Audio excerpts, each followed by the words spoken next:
नमस्कार दोस्तों, आप सभी लोगों का आपके अपने YouTube channel science with education पर बहुत बहुत स्वागत और अभिनंदन करता हूं। आशा करते हैं आप सभी लोग स्वस्थ होंगे, मस्त होंगे और अपनी तैयारी में बहुत अच्छी तरीके से लगे होंगे। पिछली क्लास में हम लोग पढ़ रहे थे अंटार्कटिका महाद्वीप के बारे में, अंटार्कटिका कॉन्टिनेंट के बारे में, जिसमें हम लोग अंटार्कटिका कॉन्टिनेंट के जितने भी महत्वपूर्ण पॉइंट थे उनके बारे में हम लोग समझे थे बहुत अच्छी तरीके से। आज की क्लास में हम लोग पढ़ेंगे साउथ अमेरिका कॉन्टिनेंट के बारे में। तो बिना किसी देरी के सबसे पहले हेडिंग डालिएगा south America continent. South America continent. सबसे पहले साउथ अमेरिका कॉन्टिनेंट की बात किया जाए तो ये समझ लीजिए कि जो साउथ अमेरिका कॉन्टिनेंट है ये जनसंख्या और क्षेत्रफल के आधार पर विश्व का चौथा नंबर मतलब इसका स्थान है। तो इसमें लिखिएगा सबसे पहला पॉइंट लिखिएगा कि जो साउथ अमेरिका कॉन्टिनेंट है यह क्षेत्रफल और जनसंख्या के आधार पर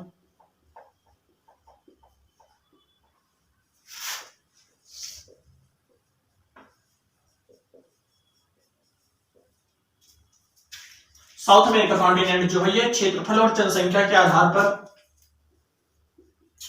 फोर्थ महाद्वीप है। चौथा स्थान जो है वो साउथ अमेरिका कॉन्टिनेंट का है जनसंख्या और क्षेत्रफल के आधार में। नेक्स्ट पॉइंट इसमें नोट करिएगा कि यह जो है यहाँ पर मतलब साउथ अमेरिका कॉन्टिनेंट में जो है यहाँ दो स्थलरुद्ध देश है। मतलब साउथ अमेरिका कॉन्टिनेंट में दो स्थलरुद्ध देश है जो कि बोलिविया और पेरागुआ है। तो इसमें लिखिएगा नेक्स्ट पॉइंट कि यहाँ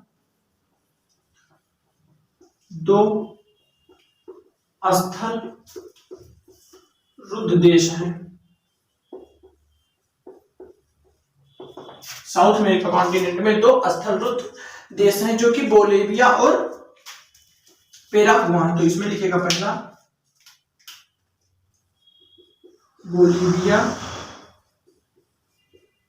और दूसरा लिखिएगा पेरागुआ।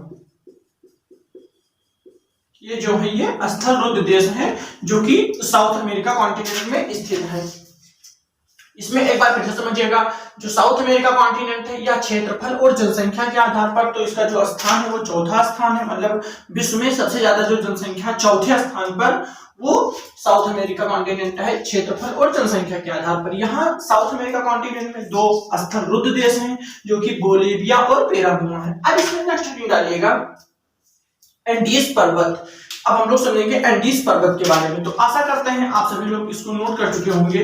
अब इसमें समझिएगा साउथ अमेरिका कॉन्टिनेंट में एंडीज पर्वत।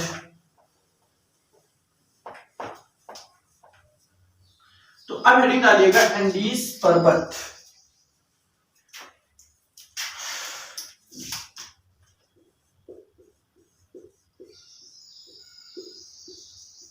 एंडीज पर्वत।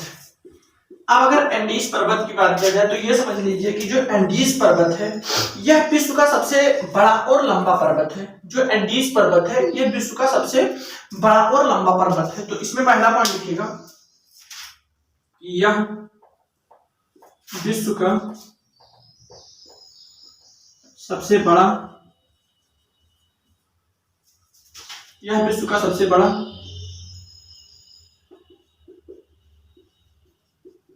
और सबसे लंबा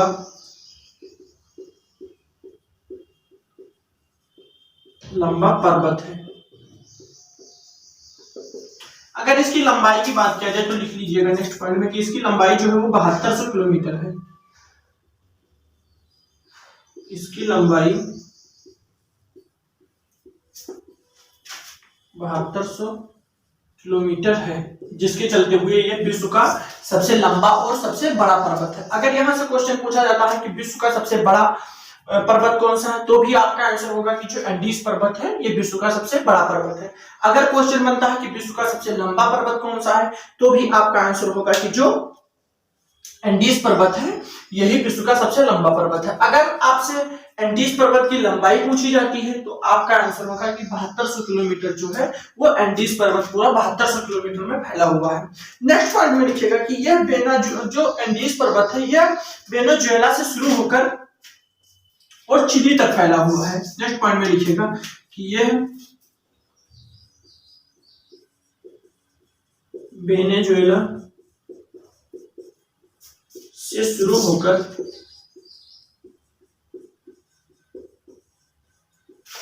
चिली तक, चिली भी एक देश है, मतलब वेनेजुएला से शुरू होकर और चिली तक ये फैला हुआ है, शुरू होकर चिली तक फैला हुआ है, फैला हुआ है। तो एक बार फिर से समझिएगा एंडीज पर्वत, एंडीज पर्वत की अगर बात किया जाए तो समझिएगा कि जो एंडीज पर्वत है यह विश्व का सबसे बड़ा पर्वत है, विश्व का सबसे बड़ा और सबसे लंबा पर्वत है। इसकी अगर लंबाई की बात किया जाए तो लंबाई जो है ये 7200 किलोमीटर है। और इसमें बात जो मतलब एंडीज पर्वत जो है ये वेनेजुएला से शुरू होकर और चिली तक फैला हुआ है, मतलब वेनेजुएला देश से लेकर और चिली देश जो है यहां तक ये फैला हुआ है एंडीज पर्वत। इसकी जो लंबाई है वो 7200 किलोमीटर है। तो इसको आप सभी लोग नोट कर लीजिए। फिर हम लोग समझेंगे कि जो एंडीज पर्वत की सबसे ऊंची चोटी है जो कि एकांगुआ जो है वो अर्जेंटीना में स्थित है, तो इसके बारे में हम लोग पढ़ेंगे। तो आशा करते हैं आप सभी लोग इसको नोट कर चुके होंगे। अब इसमें नेक्स्ट पॉइंट लिखिएगा कि जो एंडीज पर्वत की सबसे ऊंची चोटी है एकांगुआ, इसके बारे में समझते हुए और आगे बढ़ेंगे। तो इसमें लिखिएगा नेक्स्ट पॉइंट,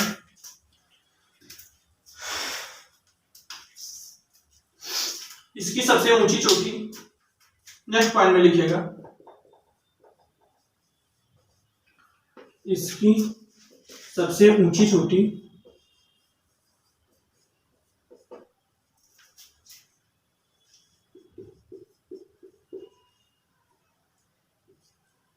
ऊंची चोटी जो है वो एकांगुआ,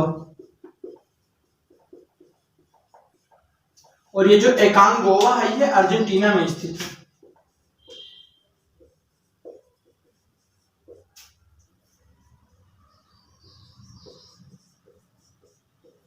अर्जेंटीना में स्थित है। अब अगर यहां से क्वेश्चन पूछा जाता है कि एंडीज पर्वत, मतलब जो एंडीज पर्वत है इसकी सबसे ऊंची चोटी कौन सी है, तो फिर आपका आंसर होगा कि जो एकांगुआ है ये एंडीज पर्वत की सबसे ऊंची चोटी है, और एकांगुआ जो है वो अर्जेंटीना में स्थित है। तो इसको आप सभी लोग नोट कर लीजिए। फिर हेडिंग डालिएगा बोलिविया का पठार। जो बोलिविया का पठार है वो एंडीज पर्वत में ही स्थित है, इसीलिए यहाँ पर समझ लीजिएगा कि जो बोलिविया का पठार है इसके बारे में। तो अब यहां से हेडिंग डालिएगा बोलिविया का पठार,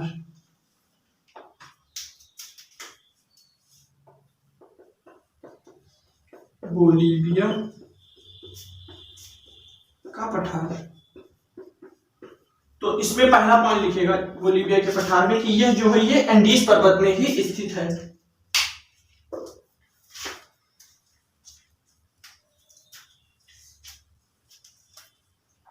बोलिविया का जो पठार है यह एंडीज पर्वत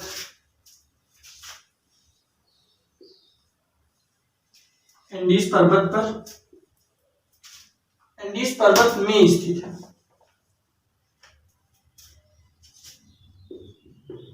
एंडीज पर्वत में स्थित है। और इसमें बोलिविया का पठार में एक पॉइंट और लिखेगा कि जो मतलब बोलिविया के पठार में ये लिखेगा कि इसी पठार पर टीटी काका झील भी स्थित, मतलब बोलिविया के पठार पर लिखेगा कि टीटी काका झील जो है वो इसी पर स्थित है। तो इसमें लिखेगा कि इस पर टीटी काका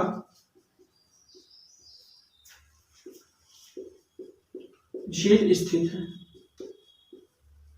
टीटीका का जो झील है वो बोलिविया के पठार पर ही स्थित है, और टीटीका का झील में आयरन और मिनरल्स पाए जाते हैं। इसमें लिखेगा कि जो टीटीका का झील है इसमें आयरन और मिनरल्स पाए जाते हैं।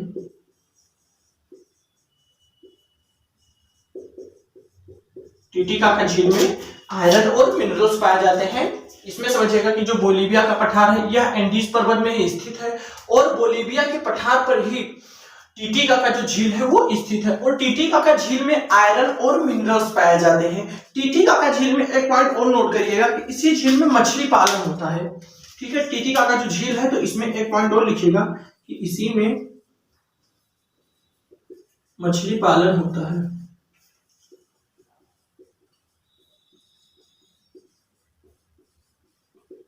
मछली पालन होता है।